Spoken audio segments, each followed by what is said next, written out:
been familiar with SweetBio for a while through Epicenter and other organizations, and have been really excited to hear all about their product and what they're doing.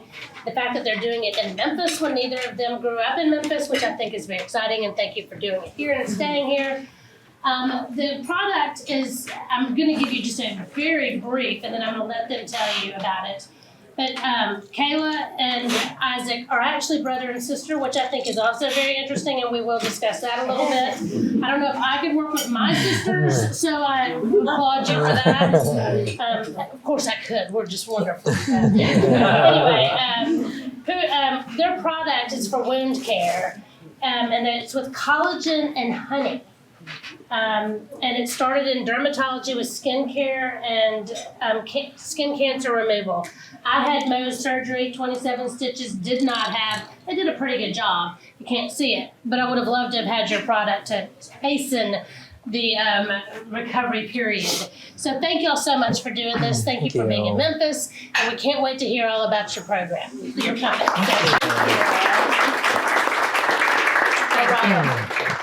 What's gonna do? When we say sweet, you say no. We're just kidding. We'll save that for the end. Okay. For dessert. You can tell we do a lot of high school and college things. Yeah. No, thank you all for taking the time. You know, it's been a journey of a lifetime, an honor of a lifetime to build this company, and it's been a wild ride to say the least. But overall, I think I speak on behalf of both of us that we're more energized than ever on where we're headed for the rest of this year and into 2025. So, lay of the land, we'll give you a brief background on who we are. Isaac will talk about our history. I'll talk about where we're going, and we're happy to answer any questions. Sound good? Yeah. Sound good? All right, let's do it. All right. So I'm Kayla Rodriguez Graff. Rodriguez, brother-sister team. Our family's from Puerto Rico, the south of the island if you've ever been. Beautiful, Caribbean, calm. He's calm, I'm less so. Good cop, bad cop. But, you know, I was raised with strong Puerto Rican women that started businesses. And I got to see that with persistence, perseverance, passion, you can create something. So at a very young age, I wanted to be an entrepreneur. I just didn't have that idea. What I now know is you don't need the fully baked idea. You need an idea-let, a baby idea. And you fall in love with the problem and you transform it. And that's been the story of what we've been building is we fell in love with this problem that wound care hasn't changed in decades. Our great-grandfather passed away. We didn't know him. He passed away because he had a diabetic foot wound that turned into an amputation that ultimately he had a couple months left to live. A few years ago, we met a man here in Memphis named Loro who was being treated downtown and had a hole on his foot. Prognosis was the exact same. Decades later, same prognosis. As we built the company, what we realized was there's a plethora of products. Hundreds of products have been created to solve this problem. It's not an innovation in products problem. It's an access and affordability problem.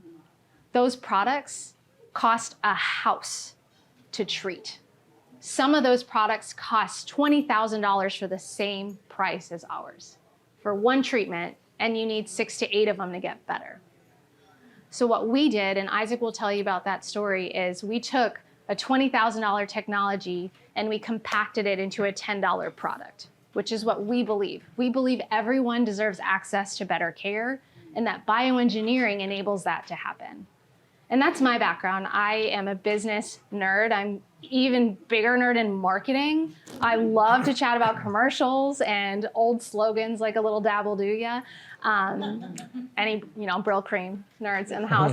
But what I think is fascinating is when you can understand your market and their problems and their friction better than they know it, you can help start solving problems. And when you solve that friction in those problems, you've created value. And the result of that is a sale. And that's how we've approached building this business, is understanding who our customer is, what problems they face, what friction they have, and then we solve it. And so when we started this company 9 years ago, We're almost at the 10-year mark. Just saying.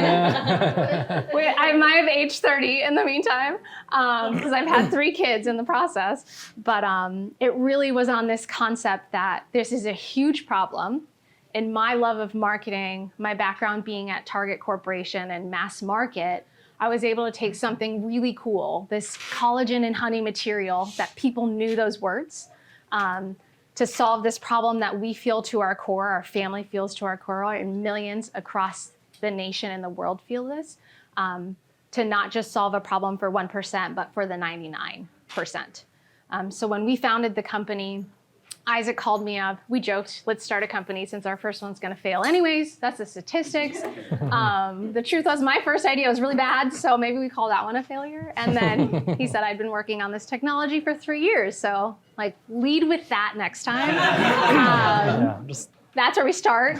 But we just saw this potential to create what he did and put some mass market, problem solving firepower behind it. And we came here to Memphis, but I'll let Isaac tell the story. Business, science. Yeah, I feel like we have honorary degrees in each other's field. Like I can speak a little business, she can speak some science, so we can hold our own if a investor calls me or if a doctor calls Kayla. So that's important. But thank you again for the opportunity. Like Kayla said, we just appreciate you all listening to our story. So many friendly faces in the room. Even if we don't know you, it's still a very friendly face. So we're excited to get to know you. But my background is on the science side. So I did bachelor's, master's, PhD, all in biomedical engineering. I fell in love with designing materials that can help people get better. Whatever, if that's a hip replacement or if that's something that's implantable, dissolves in the body so that your body can take it over and regenerate itself. So I came to the University of Memphis post-PhD as a postdoctoral fellow, a research faculty in the biomedical engineering department. And I literally loaded up my car with my apartment and drove across the state line and never been to Memphis and just set up a life here in 2013. So that was 11 years ago. 2-year position. If I hated it, I'm back to Virginia. If I loved it, 11 years later, I'm still here. So I hope that tells you that I love Memphis and I love what we do. And we had an empty room in the biomedical engineering department, and we had a budget and said, let's just set up a lab. Let's set up a lab to have a tissue engineering experience, to recruit grad students, recruit undergrad students, and let's build the next generation of products that are going to help patients heal in all different types of procedures, whether it's bone regeneration from fractures, ocular tissue engineering, cartilage, vascular, wound. We do all of that at the University of Memphis across the street. So we set up that lab from 2013, 2015, and during that time, a clinician came to the lab and he was like, I use these products all the time, but I don't like it because one of them is too stiff. So when I cut it and I implant it, something sharp in the body that's implanted is not good, it causes irritation, friction.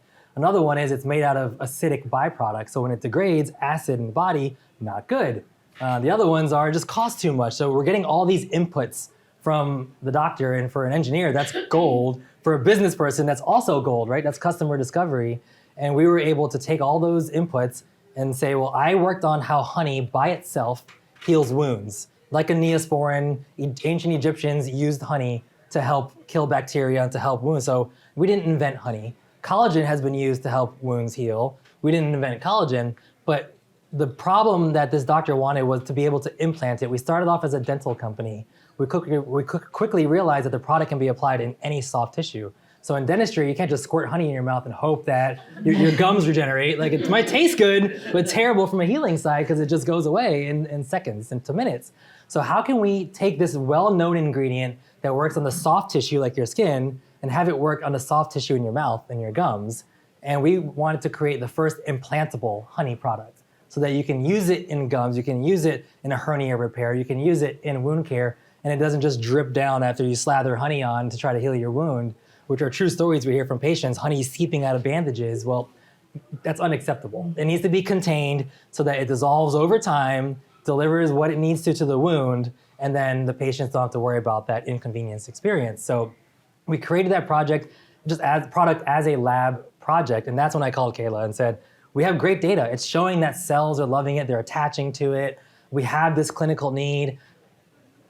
Is this a company? Like, is this is an idea? There's so many projects that sit on the shelf at a university, and I know that because I've experienced it. but can this be one that we can push out? Is there a business case? So she asked some very key business questions like, can we make it for less than we sell it for? Can we protect our idea locally and internationally? Can we get through the FDA? Like, is this something that's going to cost $30 million in 10 years, or can we get through the FDA in a couple of years? And so all these business questions, like, you know what, this can be, but we don't know how. Like, neither of us has started the company, never mind a medical device company. So that's when we got to know BioWorks back then with 0 to 510. Olaf, I see you in the house taking over 0 to 510 this year. So we went through that medical device accelerator. We also applied to Y Combinator out in California. So that's a story Memphians love us to tell, because that's the #1 accelerator in the entire world, where Dropbox, Airbnb, Reddit, they all came out of there, and we got in as one of the first biotech companies. But they didn't have the biotech infrastructure in California for that program. They were great at tech. Memphis had the biotech infrastructure, so we chose Memphis to start our company and stay here. So we needed that accelerator program, which invested some capital, more importantly, the people, to help us get to where we need to go. So that was in 2015. And fast forward 9 years, we've raised just about $8 million. We have 2 FDA clearances, which are prescription and over-the-counter. We've scaled up manufacturing so we can make as many units as we need to support the demand. We have patents in 17 countries.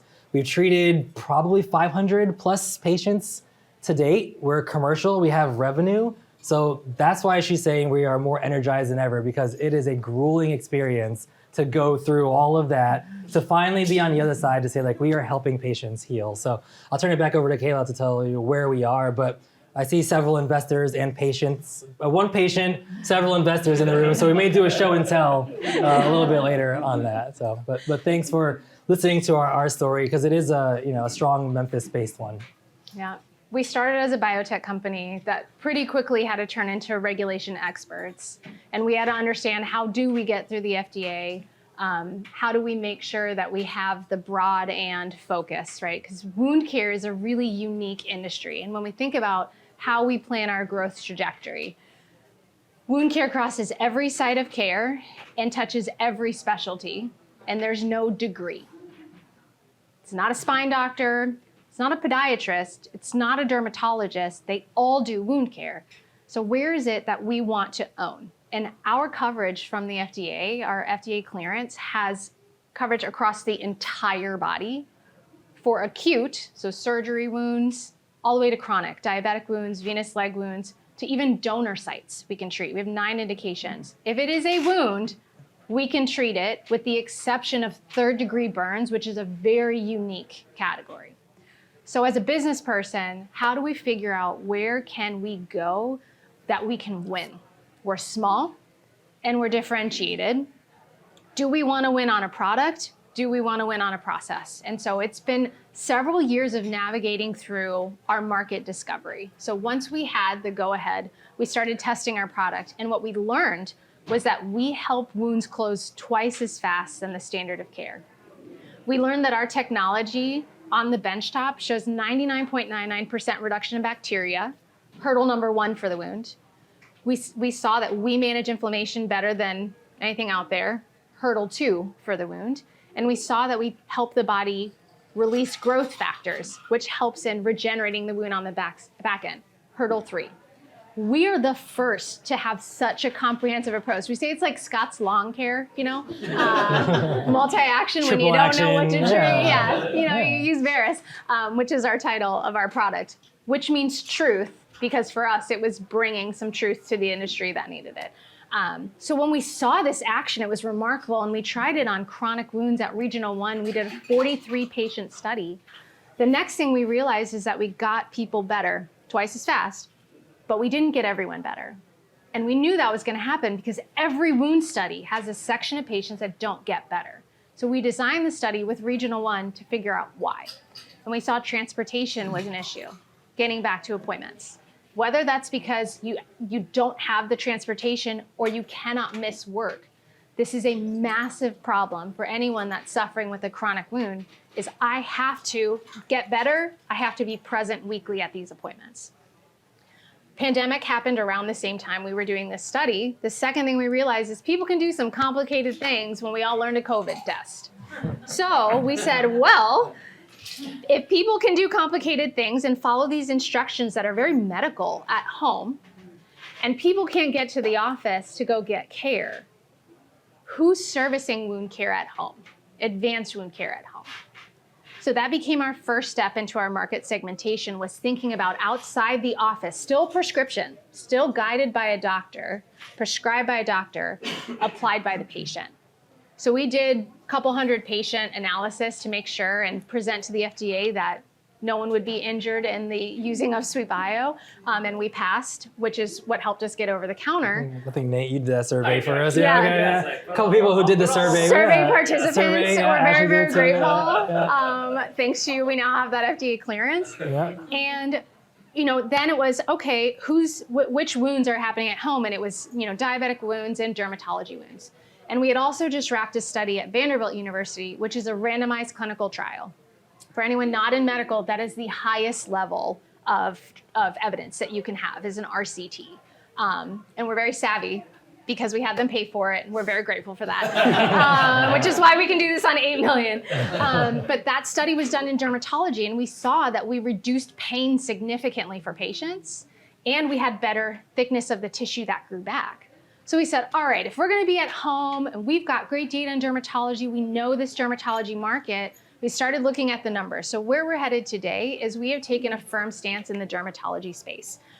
There are 6 million wounds that happen in dermatology, 1 million Mohs, 5 million biopsies, where the current standard of care is Vaseline from the 1800s. We just went to the American College of Mohs Surgeon, the certifying body of these 1,000 to 1,500 Mohs surgeons in the country. That's all that there are that do 1 million. There were 30 exhibitors there.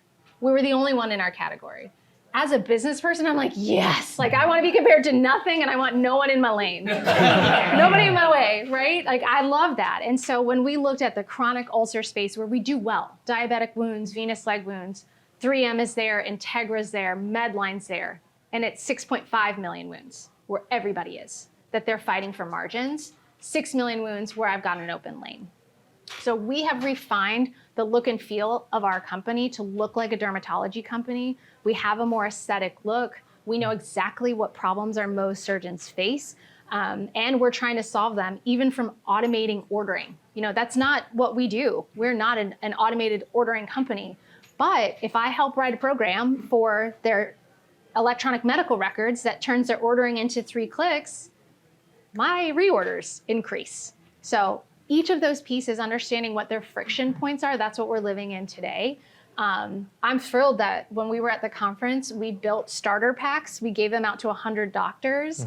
10% have communicated with us, 5 have already ordered, and this was just a couple weeks ago. So again, any other marketing nerds in the room, that conversion is unbelievable, which is a very low cost for me to market to them.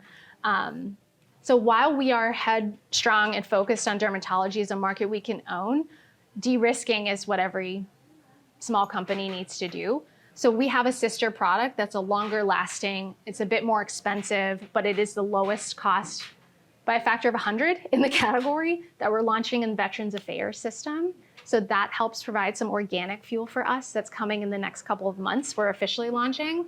And then we're looking to private label or white label our Veris product for derm, but in the traditional wound side with a player that can help get us the mind share that we need. So as we kind of throttle into 2024, you'll see us be more bold about owning the dermatology space. We'll be hiring in that space, and we'll be growing in these adjacent spaces. So we can't wait for the rest of this year. If we look a little tired, it's just because we're hustling. But it's been really the support. All of your organizations have played some role in what we do. And a special call out to Johnny Pitts, who's one of our investors and a patient of our product. And so I don't know, Johnny, if you want to share anything about your experience with our product, but I think there's kind of nothing better than hearing from someone who's used it. Hey everybody. So yeah, it's interesting. I'm an investor from the very beginning, and Kayla and I both are why you invest in a company. And, you invest in people, so they're really good. As you can hear right here, we're all rooting for you. They've got all their FDA approval, so I think that this next step is. I think we got some Memphis investors along with me, and I think we're right there. Yeah. This is we put all the capex in there to get all this stuff. Anyway, so 2 weeks ago I was eating lunch here, and I kept scratching my. I've got right here. We got showtime. I've got a horsefly bite on the other leg too. I couldn't heal. And I unconsciously at night I'd scratch them. I didn't know I'd wake up in the morning bleeding, and it could never heal. And this went on for probably 6 weeks maybe. And so I called Cassie, golly, I'm investing in this company. So I called Kayla and Isaac. It was about a week ago, I guess. I came over, and they gave me a packet. And the first night I called her the next day. I said, golly, the red's gone. And she goes, take a picture. I said, So I've been on the Veris product now. I kind of put it on a day. I sell no one day on, one day off. But it's significant. In fact, I think probably in the next week or so, it'll be completely healed over. So I had this very thing, Mohs surgery, just what you described several years ago. Forced black fly wouldn't heal, and it was basal cell. They had to get Mohs, and guess what they put on? Vaseline and Band-Aid for 8 weeks. Finally healed after maybe 10 weeks. This is not as deep as that, but it's certainly pretty significant. And in a week, it's gotten 75% better.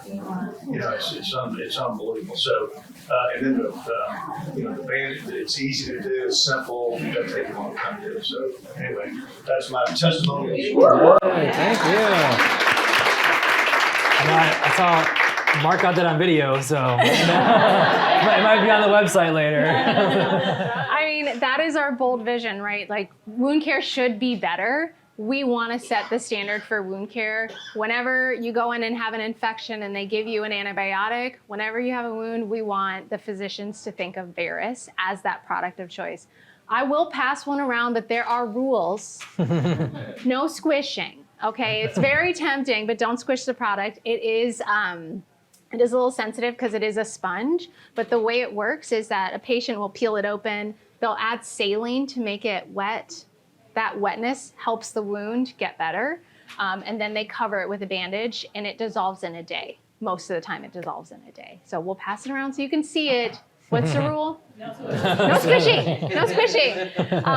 But I hope that you start seeing us everywhere.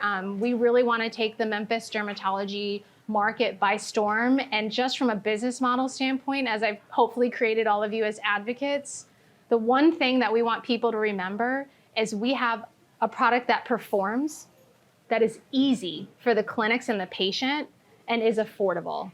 It is no cost for a clinic to offer this. They do not pay a cent, and for most patients, it's free of charge. So it works. It's super easy, and it's affordable. So if you're telling anybody about Veris, that's what you got to remember. So I'll pass it around, and we're happy to take any questions. I thought school was out for the summer, but no, you got homework. I don't know. I got this 7-year-old at home that I'm trying to whip into shape here. Yeah, we'll take any questions as we're passing the product. And I can pass this. Yeah, we'll pass it this way. Okay. No and switching. then you'll see in here as well, we have our instruction for you. So pretty much this side, which is the one that nobody reads, the really small fine print, feel free to read it. Make me very happy. And then here's our COVID test style, where you see more pictures. And if you just follow the pictures, you would be able to apply the product on at home. So, yeah, there we go. And gave us feedback on how to make it better, which is also very welcome. Yeah, I think you all gave us feedback too on the process. So feel free to open up, take a look at it. Not squishy. Yeah. Yes, you described a FDA-approved physician-prescribed product that is used by the patient with the instructions, apparently the package insert. I guess that's what we're looking at. Mm-hmm. Yes. You also described an OTC product. Is that true? Is that out, or will that be coming out? That's a good question. So over the counter, my background's Target Corporate. I worked at Target Corporate in Minneapolis for 7 years and then went out to the Valley and worked in their innovation office. OTC, we had a decision very early on. You could take this type of product OTC right away. You just can't say it, you can't say certain claims, but we could have taken it OTC. Sure. The reason we didn't originally was because we wanted to build fences and barriers and moats. So if we have a physician-backed product where the skin doctors say that this is the best thing since sliced bread, we've got patents and that FDA barrier, then when we do get to OTC, it'll impede competitors, right? That's the vision. When we asked FDA for OTC, we actually didn't think we would get it because they've never cleared this type of product for over-the-counter before, ever. This is the most advanced product they have ever cleared for wound care. The truth is the bandage industry is shrinking. Johnson & Johnson's not investing in bandages. P&G buying Welly. I mean, they've made bandages pretty, but they didn't make them better. There hasn't been an advancement in bandages in a very long time. And when you think about if we put our product on the shelf, are we going to change that?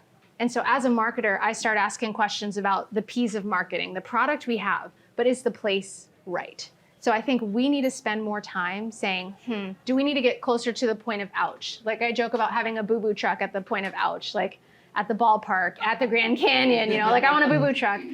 So it's not available for sale right now because we're not entirely sure what that entire package should look like. And it's not complete. So the product you're seeing is the first layer. Right now, if you had a Mohs surgery and your doctor prescribed, you'd actually get 30 days of this, which has the product, saline to wet it, and a bandage. Because we don't want you to go buy all that. It's very inconvenient friction, right? Let's remove the friction. And then these are dose packs so that every day you open up a new one. We're also trying things like this that are multi-packs because this is a lot of boxes. It's a lot of waste. So there's 15 in here. I think this is getting us closer answers to what we need to do in an OTC. And we're talking to one company right now that does first aid kits and over the counter, and they've got channels into Walmart, Walgreens, et cetera. And so if we go into OTC right now, it would be through a partnership like that. Yeah. Another quick question. Is it quick when I answer? I do understand. Presentation at professional meetings, you've done a lot probably, and are being invited to new ones. Is it dermatology? Is that the primary focus? It sounds like it is, even though emergency medicine may be another. Is that right? Yeah, so dermatology is a good fit because of our product size. The product size you see going around is a 1 inch by 1 inch. That's our hero product. And that works really well up to wounds around a 2 by 2 inch area. Sometimes doctors will say, put 2 pads on in that area because it's dissolving every day. You don't have to cover the wound completely to close it. So our product size, our data and credibility, and the patient. So the acute wound, it's a little cleaner. Dermatology patients are a little bit more affluent, have a little bit more disposable income, can make it to appointments. Those are all the factors as to why dermatology. I think if we looked at emergency medicine, we may look at a different product that could help with hemostasis. So if they're in there because they're bleeding, then that's a new product that we could create. So we don't quite understand the problems yet of the other ones, but we've been getting some feedback that are, we're looking at building a powder version of our product. That would be really It would kind of turn into a putty when it's hydrated, yeah. And the other, on the emergency side, would be the size. So typically if you go into the emergency room, and it may just be a larger wound than what you saw in that package. So we can make them as big as we want to, and we cut them to that size. So as we start exploring other clinical applications, how that reimbursement model is, we can manufacture it in hexagons if we want to stay on brand. We can manufacture in large trays, 20 inch by 20 inch if we wanted. So that's something that we at least have the option to toggle on and off as we explore emergency medicine. Pressure ulcers are another one. Typically those are larger wounds where the product just gets lost. So there are some current wounds where the sizing doesn't fit right now, but can we be there? Absolutely. One thing I have to give kudos to Isaac, our product used to cost us hundreds to make that little product, and the reimbursement per piece is $28. So there's been a 99.9% reduction in our costs, like thanks to the work that he's done. And so as we think about that, now starts to enable us to make these larger sizes, which we're really excited about. Yeah, I saw you. Okay, I have a question. I hope this isn't silly, but I just like what's your relationship like with the bees? Do y'all have your own bees? Besties. Yeah. Queen bee. So there's kind of two parts. If I have my like business hat on and then I have my environmental hat on. On the business side, this much, Isaac, I mean. Yeah, like a glass of water on your table can make 10, 20,000 of our products. So it goes of honey. Of honey. Like if that was a honey jar, it can make about, and I don't know how many millions of revenue. So it goes a very long way. If you look at other honey companies on the market, they're tubes or gels and pastes. So they need barrels of honey. So yeah, we could just order like a little box like this and we're good for 50 million in revenue. That's the business That's hat, the business right? hat, yes. The environmental hat, we've talked a lot about like, we're millennials, we want to do something. And so we have a really close relationship with our supplier. We love the Tom's model. We're trying to figure out how do we support beekeeping and how do we support the bees. But it comes out of New Zealand. There's a flower that they pollinate that's really cool called Manuka. So, yeah. So is it Manuka honey? Yes. It is Manuka honey, medical grade certified Manuka honey. And boy, did the FDA make us test it. What compound in honey, like what makes it so like majestic? It's real. It's not snake oil. Yeah, she's the scientist. You can ask her. Oh yeah, hold on. Let me put my glasses on. Yeah. There's a chemical compound that comes from that flower, the Manuka flower, and there's fields and miles, kilometers, I guess, in New Zealand, and the bees pollinate from that, and they transport this MgO methylglyoxyl chemical compound from the flower into the honey. So it was like, sorry bees, you're not the special one. It's the flower that's special.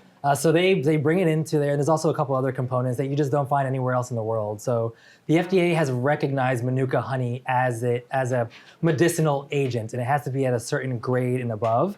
And the government of New Zealand certifies honey before they export it, or even if they sell it within. So it has to be certified. We have to make sure that the pesticide levels are incorrect, the pollens are removed so that no one has an allergic reaction to pollen, the protein levels are at a good, we have to test all of it that comes in. But honey is the only food that doesn't expire, so it does have a pretty long shelf life. So we can always retest it if we want to after, I think we have a 5 or 6 year shelf life on our honey. Manuka honey. Yes. Well, and when it breaks down. Yeah, when it breaks down, it turns into hydrogen peroxide. So that's another way that it helps kill bacteria. And it has a low pH that's known to also help kill bacteria, control inflammation. The doctors, the dermatologists tell you to put Vaseline on because it's just a thick paste. So if you put any thick paste, you can put like grease on your wound. It won't allow bacteria to get in your wound. It's the same thing with Manuka honey. It's so thick that it just is a physical barrier to prevent it. So those are the reasons why Manuka honey itself, and any honey works, but there's stronger medicinal properties with that chemical compound in New Zealand that brings it over. So we've joked and kind of seriously talked with U of M sometimes, just like, well, do you have a little greenhouse you can make these flowers over here and bring some bees and have some local Manuka honey, and it could be a great ag experiment to have some local Manuka. Yeah, it's just controlling where they pollinate from so you don't have the cross pollination and then you dilute the methylglyoxyl that's in the honey. And I would say it's not controlled, but it's just so vast that it's. And they measure I think they when it only comes fly, down. like 3 miles or something. So it's so like mountain ranges of this that they test the honey to make sure that it's pure from the Manuka. And our latest investor question that we got is that there are other Manuka honey products out there. If you go to CVS, there is a Manuka honey, almost like lined cotton pad. And there's a new company out of Nashville that has gels and pastes. How are we different? And how are we unique? We're the first to combine it with collagen, which is so well known as a building block and a regenerative product for your skin. And so if you put too much Manuka honey on and it's breaking down into hydrogen peroxide, it can act, like Isaac says, a nuclear bomb on the wound. So we've right-sized it and matched it with kind of its best partner, collagen, to help maximize all the good things, minimize all the downsides, and get the results that we're seeing.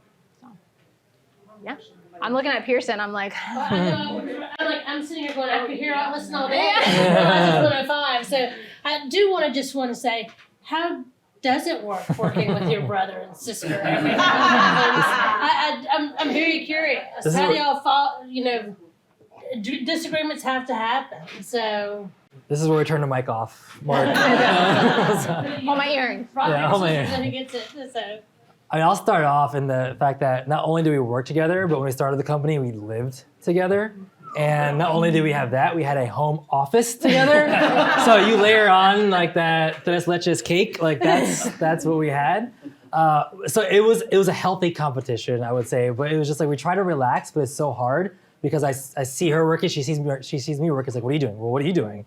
I'm just writing back to this one email. I got one to do too. So then we were just like, so we weren't really enjoying, like each other's company as much as we wish we would have. But I think the fact that we are both, professionals in our own lanes, and the fact that I trust her on the business side, and I hope she trusts me on the science side and the clinical side, but that alone just lends itself easy. If we were both business or both science, it'd be a little tougher, I think, because we would just be like, no, what are you talking about? So it's building a company about people you trust.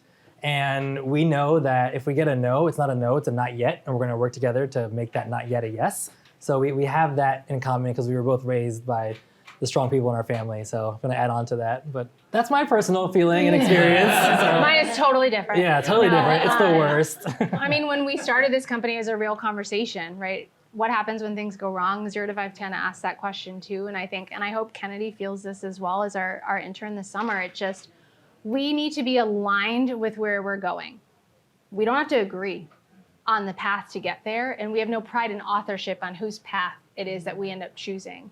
But if we are aligned in where we are going, then we can achieve it. And I have so much respect for Isaac and his knowledge. I have so much respect for him as my brother, my much, much older brother, much older. But I think, when you have that ability to say, like, we're so aligned with where this is going, and it doesn't matter whose path we choose, I think that makes it so much easier. But we have so much respect, and our values of our company, we assume positive intent.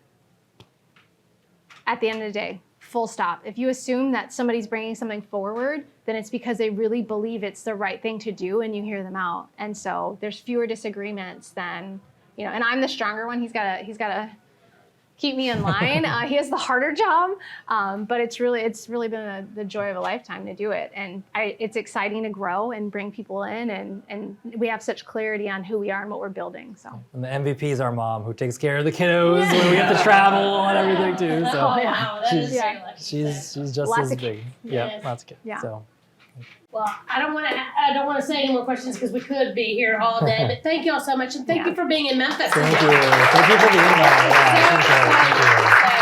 what a great company. So Thank you. I know that y'all enjoyed it as much as I did. So July 18th is our next meeting. It's about AI processes that you can use in your business with Sridhar Sankara. So it should be very interesting. And it will actually be at Paragon in their boardroom. So that'll be a lot of fun. So hope to see y'all there. And thank y'all again. This was wonderful. Thank you. Thank you so much.